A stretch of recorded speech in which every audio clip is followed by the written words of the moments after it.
I'm gonna tell you, it's a joy. Especially with all these powerful, Brother TJ Miles, reverends, and they going to church at the same time. I love this. I love this. I'm telling you, I love it. But y'all don't know, I'm standing here and I call myself the 23rd death row survivor. All right.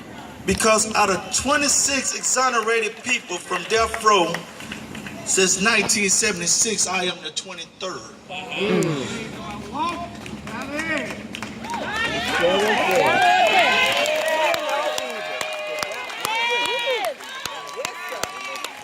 See, that's what I love about my life. This is what I love about my life because, see, when I was younger, I didn't understand the things that I was going through. When I was also part of being waved over as an adult, and I was treated this way because I was blind, because I was in statistics, and I was considered as what you call a bad child. Oh, minority. I never understood what I went through until God took me and made me history. Yeah. See, my case is a unique case. Within 3 years, within 3 year time span, I was arrested, I was tried, I was convicted, and I was released. Okay. I was sentenced to death with no eyewitnesses, no fingerprints, nobody even said I was there.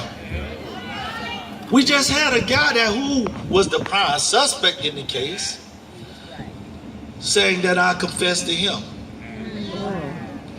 In 2009, that same court across the street, I became the first case in the history of Florida that all 7 Florida Supreme judges ruled that I should have never even been convicted.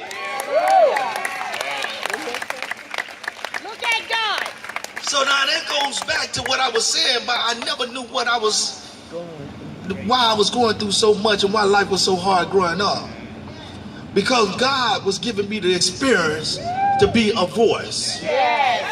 He took me through what I went through to be a voice. Yes.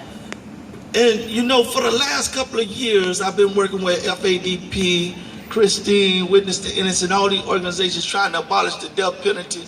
But I'm going to tell you something. This year, we actually are being heard. Yes. And what State Attorney Ayala is doing is, guess what? It's helping us with our fight to end the death penalty also. Yes. See, the death penalty is not a mandatory sentence. It's not written in the book as a mandatory sentence. It's a discretion. A discretion. It is discretion to make the sentence for the ones that is considered the worst of the worst. And look what happened. They consider me the worst of the worst and sent me to death row, and they ain't even do it. Wow. So to take her discretion away from her is not saying that you want somebody there to seek justice. You want somebody there to seek revenge for political reasons. That's right. That's right. Puppetry. It's puppetry. Now, I'm going to tell you, if he's talking about justice, when I got exonerated from death row, I got no apology, no conversation. I'd have been to that governor's office, he wouldn't even see me. But he's saying he wants somebody there for justice. No. So when she made her decision, she didn't make her decision not to fight justice. She made her decision to do the right thing. That's right. Because what if somebody that she sentenced or seek the death penalty behind turn around and die in that lethal injection, and they're not even the right person? All right. That's right. What would have happened if I would have died there? That's right. What would have happened? Do you think Governor Scott would have No. took him off the case? He wouldn't have cared. No.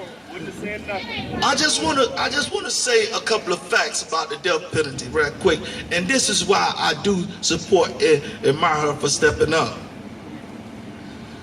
Since 1979, it's been 92 executions. 26 exonerees. So if it's been 26 exonerations since 1979 and you got 92 executions, that means at least 1/3 of your population that you're sentencing to death have been proven innocent. Yes. And this count is still climbing. There is approximately 400 number of people waiting for execution on death row. But you know something?